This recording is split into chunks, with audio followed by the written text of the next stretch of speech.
welcome back, and thank you for staying with us. Right now, it's a newspaper review, and for more analysis, like we said earlier, we have Director, Daily Trust Foundation, Dr. Theophilus Abba, joining us in the studio for detailed review of today's front pages. Good morning and welcome to Daybreak. Thank you very much. I'm grateful. It's nice to have you on the show. That I'm being given the opportunity to share my viewpoints. And I say good morning to viewers. Yes, indeed. All right, so let's start with the lead story on Daily Trust newspaper, talking about the whole debacle in the APC. We've not even touched on the PDP yet. You know, when it comes to, you know, presidential primaries, aspirants, regional leaders in final push. We have the Southwest moving for consensus, the Southeast, you know, vowing to support whoever comes out from that zone. We have, you know, the president meeting ruling party, governors and contenders, and uncertainty as APC postpones screening of aspirants. What's your take on all of this?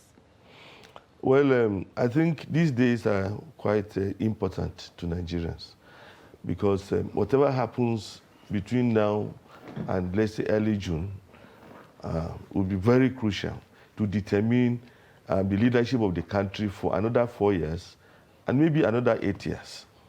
And so it's a time when two factors are at work: factors of selfishness and factors of nationalism. I say selfishness because a lot of people can trade, their votes for anything. And nationalism because it's an opportunity for the delegates, these guys who are opportune to be among those who should select those that will contest the election on behalf of their party to choose the right kind of candidate, you know, the right kind of persons who will rule Nigeria, who lead Nigeria. You know, because if the mistake is made at both the APC, the PDP, and other parties, then the country can be doomed for maybe minimum of 4 years, another 8 years. If we have the wrong person as president, it's going to affect us a whole lot. And at this time, you know, a lot of money is being shared. You know, money is being distributed to win the hearts and the votes of a lot of persons. You know, but this is not the time to, for one to ask for money. It's not the time for people to be selfish, to want to become rich, you know, collecting money from all the aspirants. It is time for them, you know, to decide that, look, this is the kind of person who should be the leader of this country and stick to it. There are talks about consensus. There are talks about regional groupings and all this and all that. But we have discovered over the years, since 1999, that the problem of Nigeria is not about where the president comes from. The problem we have in Nigeria is getting a leader who can embrace all parts of the country, getting a leader who can fight some of the besetting problems we have in Nigeria. Is that the problem of corruption? Getting a leader who will say, okay, I have seen this example in developed world, I want to replicate them in Nigeria. Getting a leader who will be able to carry everyone along. That is the kind of leadership that we need. And it's not rocket science. It's people like the delegates now from the APC, from the PDP and other leading parties who make up their mind to say, okay, this is the kind of person who can lead us, you know, as president or governor or minister, House of Reps members, National Assembly members. It is people like this who determine it. So that's why I say it's a very difficult period. It's a very delicate period where if we take the wrong decision, you know, we will be in trouble, in quote now, for another 8 years. We have seen what leadership can be. If you are the president of Nigeria, let me put it this way, you are the owner of everything. So if you have somebody who is the owner of everything, who does not know how to distribute the resources, who does not know how to do those things that will be of benefit to the Nigerian people, then the country will languish for another 8 years. So that's why I say it's a delicate period for us as a country. Yeah, well, talking about the delicate period, right now there are lots of things, just like you mentioned, lots of horse trading, talking about consensus, lots of money changing hands and whatnot. You spoke about selfishness earlier. Well, some people might not look at it in that perspective. Some people might not look at it as an issue of being selfish. Let's look at it from the electorate's point of view right now, the masses. Some people might just look at it as an opportunity to eat. You know, we know where the economy is right now. I don't have money. I don't know when my next meal is coming from. Somebody comes comes and offers me 5 or 10,000 naira and says, okay, I want you to go and vote for this person, and I go and vote for that person and collect that 10,000 naira to go and eat, is that still considered as being selfish? Well, I don't think this is the time to collect 5,000 naira and vote the wrong person. You know, that's what I'm looking at. You know, I don't think this is the time to collect 5,000 naira and vote the wrong person. You see, a lot of people who are cynical about politics and politicians, that is what they will tell you. Just collect their money and do what you think you should do. But sincerely, if you collect 5,000 naira from anyone in all conscience, no matter, what you think of that person, if you have collected 5,000 naira, it's a token of commitment. You know, it's a commitment to that person. And if you have that commitment, in all conscience, you must vote for that person. You know, so I'm thinking that let's look beyond the 5,000 naira, or I don't know how much they are sharing in dollars now. I understand that you mopped up all the dollars that we can get in the parallel market, and they are distributing them. You see, this is not the time to start collecting dollars. It is the time for us to open our eyes to make sure that the person who becomes the leader of this country in 2023 is the right kind of person. I tell you, we have very good candidates for the presidency in this country, but they are not the ones who have all the money to share. We have very many of them who are passionate about this country, who are passionate about development, who have the burden, of to do things that will change this country. They have the strategies, they have the schemes, but they don't have all these dollars to share. I don't think it will be a sin for us to look for people like this and say, okay, these guys are the ones, that should lead. And then as political parties, bring them to the fore, sell them to the people, and delegates will have to vote for them. But as long as delegates use the yardstick of how much dollars they receive to determine who becomes the candidates of the major parties, so long we're going to be in trouble. Because as long as these people share dollars, so long will they not be guilty. They will not feel the guilt when they steal the dollars from our treasury.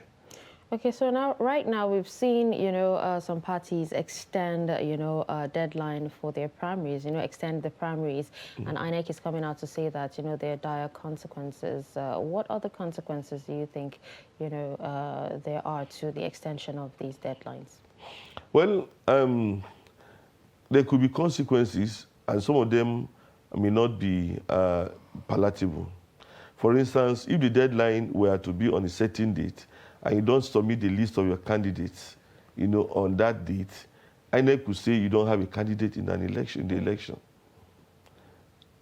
And that would be very, very disastrous for the party and the candidate. Also, if the procedure, does not follow INEC's own guideline, INEC can say, look, this candidate that you have submitted to us, you didn't elect them based on the laid down rules. And so we are not going to accept them as candidates of your party. And then we've seen it happen. There was the issue in Zamfara State, where even, I think it was after an election, that the issue was, taken to court, and they will say, oh, everyone who was the candidate of a particular party, did not qualify to be candidate. And the victory was given to the opposition, who never labored for it. So you can imagine that if the guidelines set out by INEC, approved by the political party, after INEC has, put the guidelines together, it has a congregation of party leaders who come together, they discuss and ratify. These things, if they don't go, by these rules, it could affect, the parties in the elections. And we know that INEC's, programs are scheduled from this day to that day, this ought to be done. So if the timelines are violated, it will affect other activities. So those are some of the reasons why parties must put their house in order and do the right thing. And I think that, okay. Before we move from this particular Daily Trust headline, I'm talking about aspirants and regional leaders in final push. One of the main operative words in that headline is regional leaders. Does where a person come from, determine whether he should or should not be president? Should really that be a determining factor? Well, I think from, sequence of events over the years, the sense of a leader coming from a particular zone has been integrated into our polity.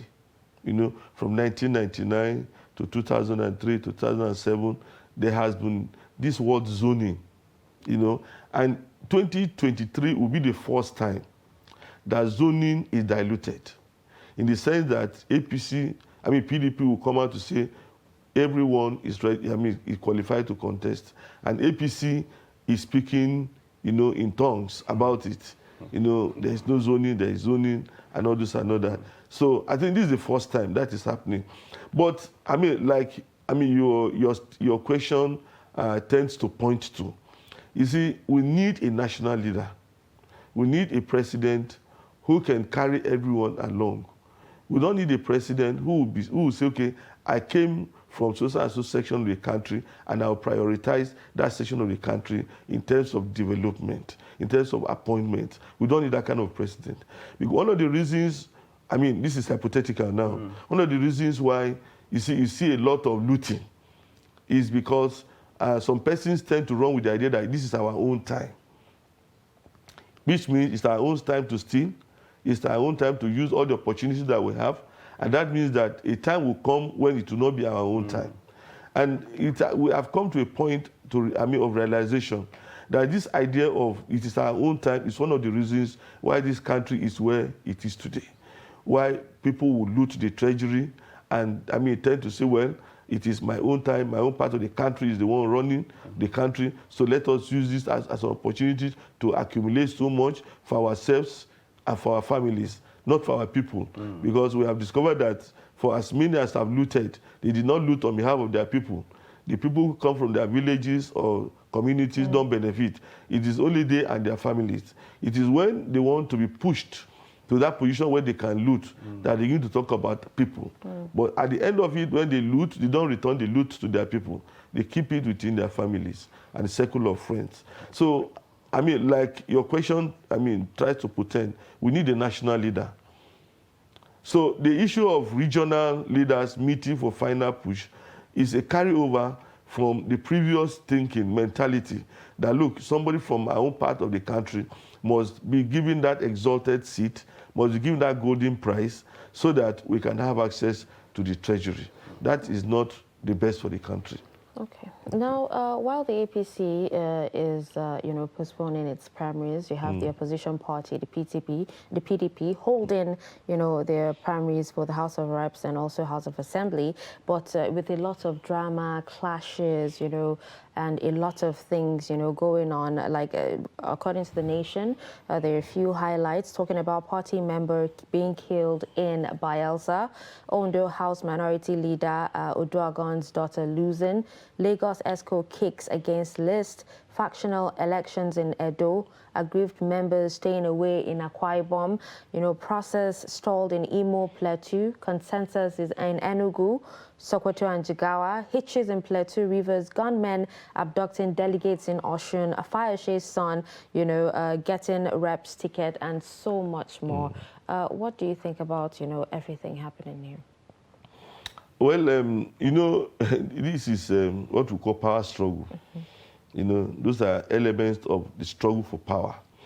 But the unfortunate thing is that, it's not been done in a democratic, in a fair manner. When you hear people staying away from the party primaries, boycotting, it means that fairness has been trampled upon. When you hear people being killed, that is undemocratic. When you hear, all sorts of wrangling, those are evidence that democracy is being brutalized. And I think to produce candidates, that will be acceptable to all sections of the country or the constituencies. You see, there has to be a very clear and transparent process. If the process is not transparent, that's the kind of things you see: bloodshed, rigging, people staying away, anger and bitterness, and even at the point there will be anti-party activities where we will say, okay, this candidate is not the person who was voted. Some delegates were not true delegates, and then, the process produces a candidate that will lead to rejection. You say, look, if this person is going to be the candidate of our party, then I'm going to work with another party in order to defeat him. That shows that internal democracy within the political parties, is not being adhered to. If there is internal democracy in political parties, of course, it is a game of numbers. That is what a primary election is supposed to be. It's a game of numbers. How many people voted for Mr. A? How many people voted for Miss or Mrs. B? And then by the time you put the tally together, you get the person who is the choice of the majority. And that arithmetic can be done by even a primary school child. You don't need a complex mathematician to come and do that for you. If it's a game of numbers, there are such number of delegates, and they voted. These are the candidates who are standing for the election. If you allow the delegates to decide, to vote, the way they ought to vote, some of these issues that we are talking about will not arise. And I think we advocate that it is time for political parties to ensure internal democracy. Let there be transparency in the process of choosing the candidates in the forthcoming election, in the primary election. So with all the rancor going on right now with primary elections held within parties, could that be a foreshadowing of what to expect during the general election? Could we expect a certain level of rancor when the general elections come?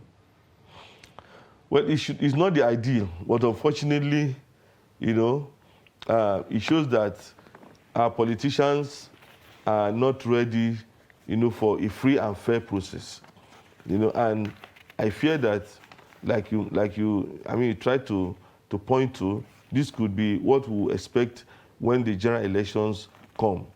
But then we are encouraging INEC, encouraging all the political party leaders to ensure that, look, we have a free and fair election. Because if the election is not free and fair, the people will be bitter all through the sessions, all through the tenure of the incoming administration. Up to today, we hear people saying, look, I won the previous election. Because, it is believed that previous election was not free and fair. People, sworn enemies, they look at their friends and say, look, this person denied me of my victory at the polls.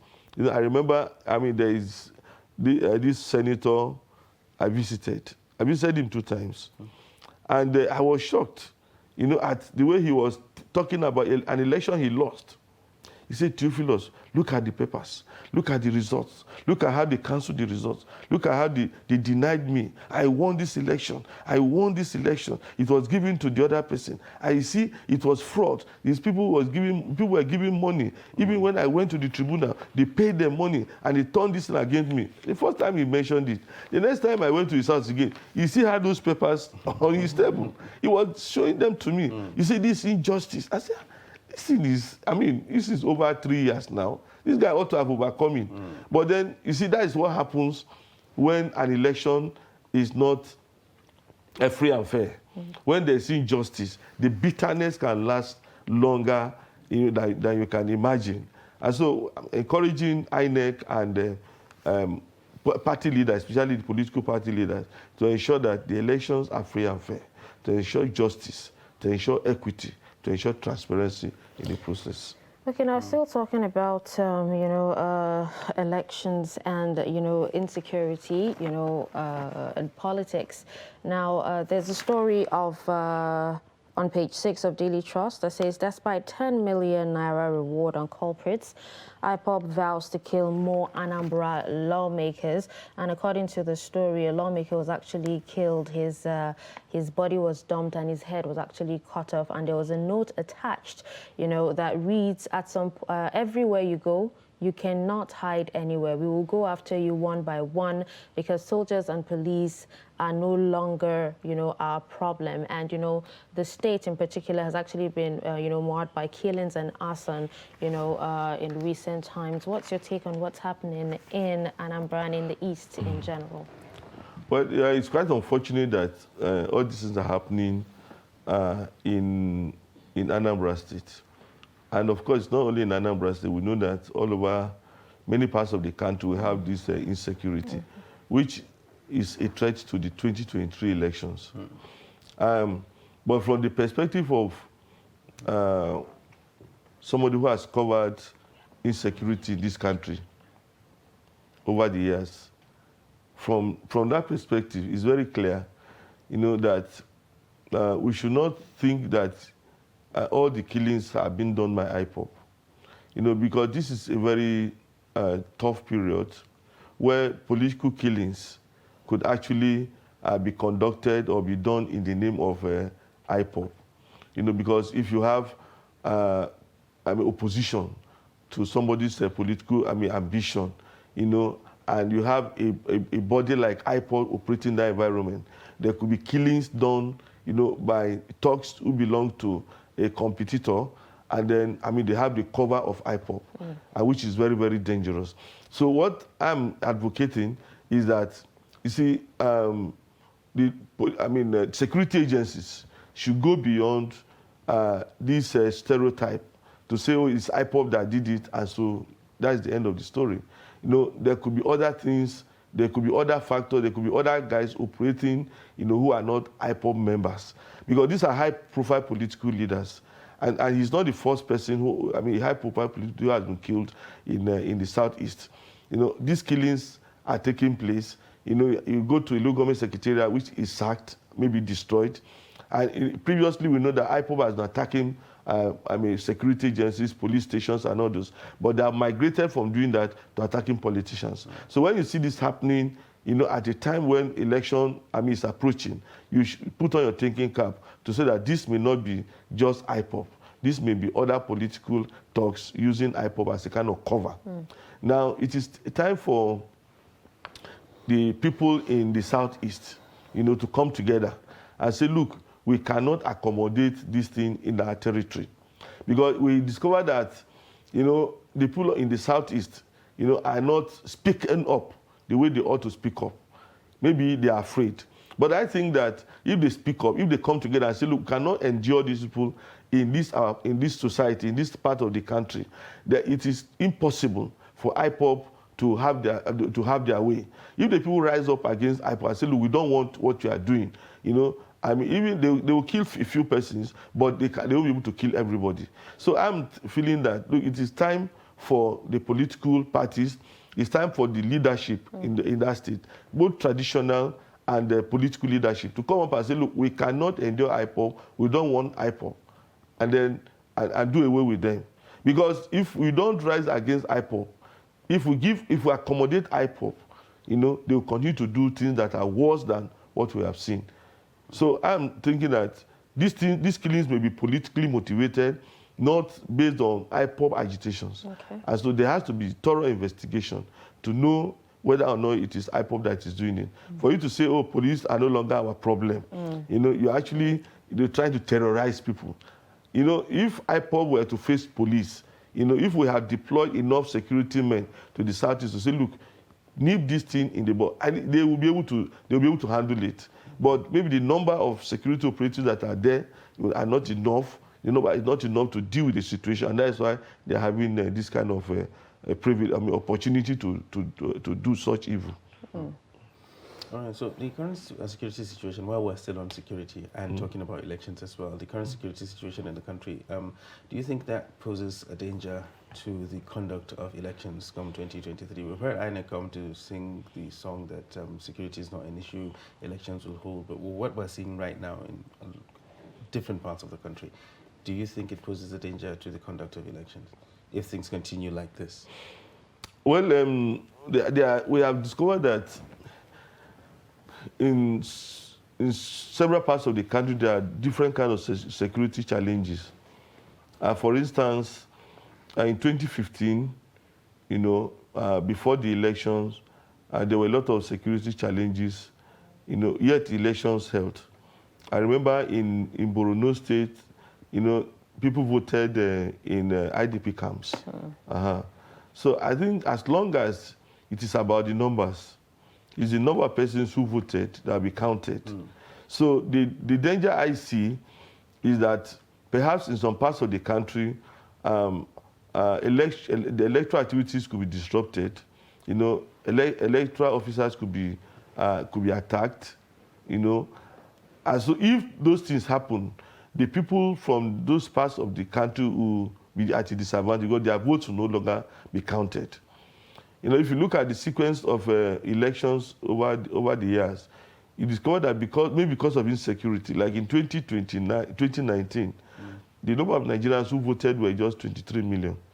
Now, about the previous years, there were votes up to 50-something million Nigerians voted, up to 40-something million Nigerians voted, up to 30-something million Nigerians voted. But while the voting, registered voters, has continued to increase. Like, as of 2019, there were about 89 million registered voters, but only 23 million voted. Now, that tells you that the security situation is affecting, the number of people who could come out to vote. And so I will expect that trend, even in 2023. Perhaps the number of Nigerians who vote in 2023 may not be more than 23 million. May not be up to the number that we had in 2019. But what we are advocating is that security agencies, must rise to the occasion. We must ensure that, there is peace, that will enable Nigerians to make a choice of who their leaders should be. It's still by few persons. I use the word few because the number of people who are doing IPOP, I don't think they are up to 10,000. Now, very few persons will prevent, Nigerians from doing what they have the constitutional, power to do. Is not something that we should endure as a country. So I will encourage that security agencies should be up and doing that. Number one. Also, political parties, political leaders must ensure that, in their environment, there is peace. Now, the kind of rancor we are talking about now in the primary election, if it continues, there will be more killings. Because anyone who was denied, anyone who was cheated at the primary election may say, okay, no, this candidate who got it, I will ensure that he doesn't win at the elections. And that could lead to thuggery, that could lead to snatching of ballot boxes, that could even lead to killing. And so I fear that insecurity could be a problem in the 2023 election. But if all the actors, stakeholders come together to say we are going to deal with it, it is possible to overcome the challenge. All right, so let's move on to the Punch newspaper. There's a story, a lot of Nigerians have actually complained about, the high cost of living, and how, things, are taking a different toll on them.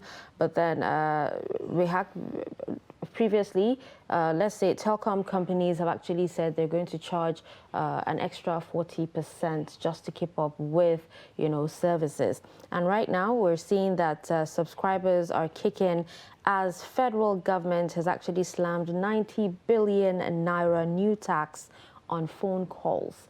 Now, isn't this, putting in more hardship for citizens, for the masses?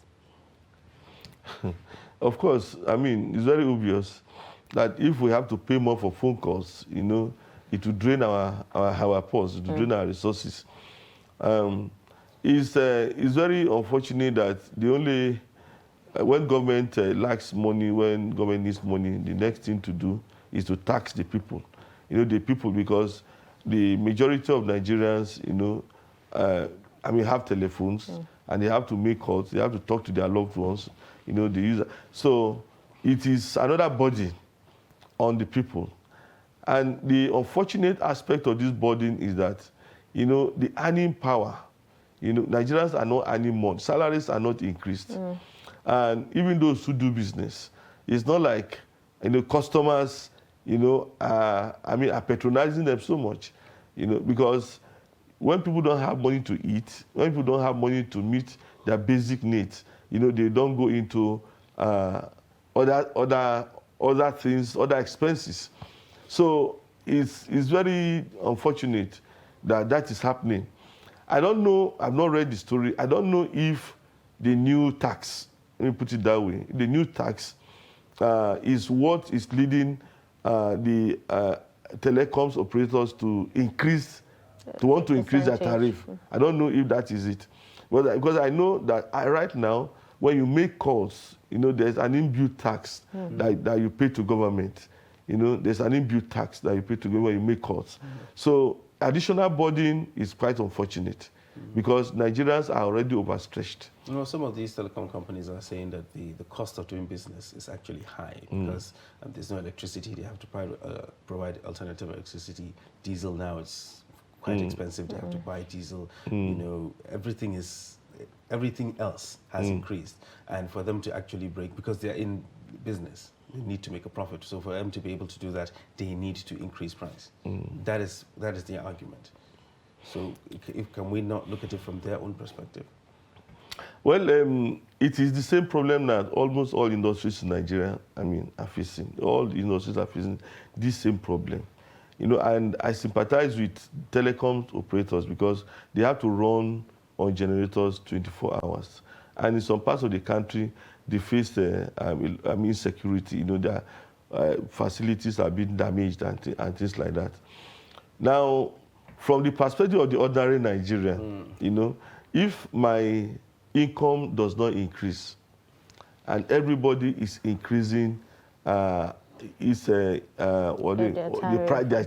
charges, the pressure on the ordinary Nigerian is heavy. The pressure is very, very heavy. And well, I don't know, maybe this is a populist position, but I'm thinking that, we should be thinking about subsidy. Okay.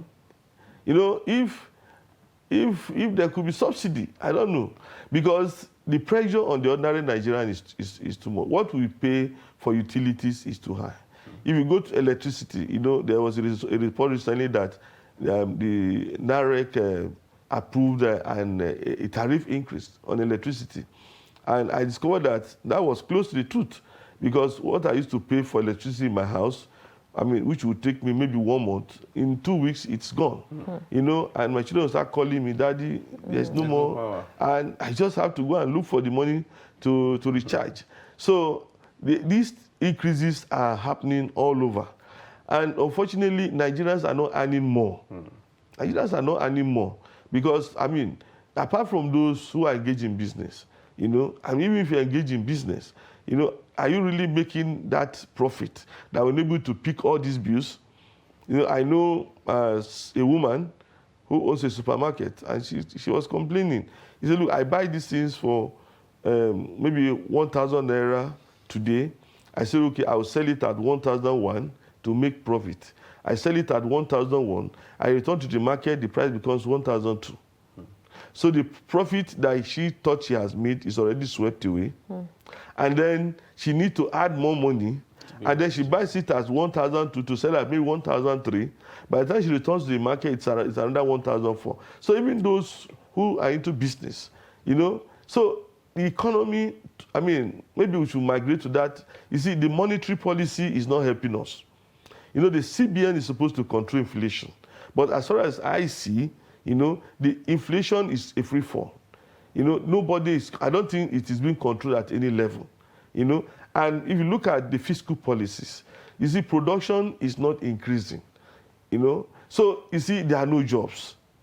And the prices of things are on the increase. So it's a frustrating situation. There's a story on the Nigerian Tribune that the Naira has actually slid into 610 Naira per dollar at parallel markets. And that even makes things worse for us.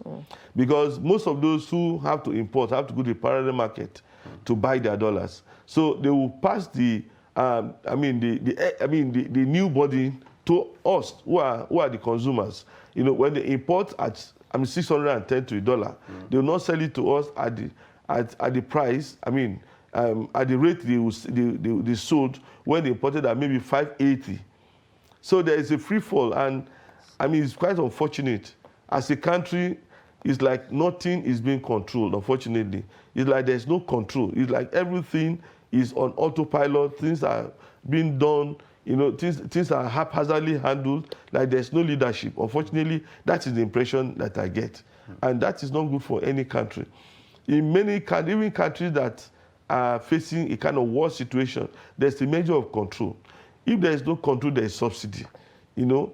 But in Nigeria, things are left on its own. It's like, I mean, there's nobody is running the system. Okay. And that is what I feel. Maybe I may be wrong, but I feel that the system is not being controlled. All right, let's move on to a bit of education. Now, in the midst of the ASU strike, students have actually, threatened to, protest and shut down airports. And right now we're seeing that security is being tightened at international airports. And, CBN, a CBN report that actually came out saying that Nigerians spend $221 million on foreign education in 3 months. You see, the education system in this country, the institution with tertiary education especially, is very unfortunate. Because I don't see any country, I can't imagine, I've not read the story about any country that has allowed its universities to be shut for so long. Since the beginning of the year, the universities have been shut. And, steps ought to have been taken to ensure that this face-off between ASU and the federal government has been resolved. What is in between? They're talking about 200 billion, Even if it means taking a loan, for God's sake, even if it means taking a loan, government ought to have done something. Because government entered into an agreement with ASU. And if you enter into an agreement, this agreement signed, prominent Nigerians were witnesses to it. You ought to keep to the terms and conditions of this agreement. I've read that agreement. And if government had since 2009 been putting the funds for that agreement in the budget, since 2009, you won't have this accumulated grievances. You can't sign an agreement in 2009, you will make him budgets over the years. You know that these are your commitment. When you are making a budget, it means that you have a commitment that you must. For instance, government does not joke with its loan. If you default in paying foreign loans, you'll be blacklisted. So they pay for their foreign loans. They pay contractors, who have done businesses with government. So why are you not paying, university lecturers what you have agreed to pay them? And most of the time, you look at what they're asking for, it's not really too much. Because I've supervised, undergraduate and postgraduate, projects and dissertations. And how much would you be paid if you supervise, a project or a dissertation? No more than 5,000. And these things, these are the things that have accumulated, up to what we're talking about now. For instance, if you know that at the end of 2016, there are about so number of Nigerian students who graduate from universities, and they will be supervised. The project will be supervised, or the design will be supervised, and this is the amount. Why don't you put it in the budget and release the money, to these university lecturers? Unfortunately, we have ignored it. We have taken it for granted. Over the years, everybody who can say, "Oh, don't worry, there's no government that ASU has not threatened with strike. If they go on strike, they will come back." And that is why, from previous experience, they have learned their lessons to say, look, when we go back, they don't keep to their word. And that is why the ASU is insisting on continuing on this strike. Now, what do other countries do? In so many countries, especially in Europe, education even at tertiary level is free.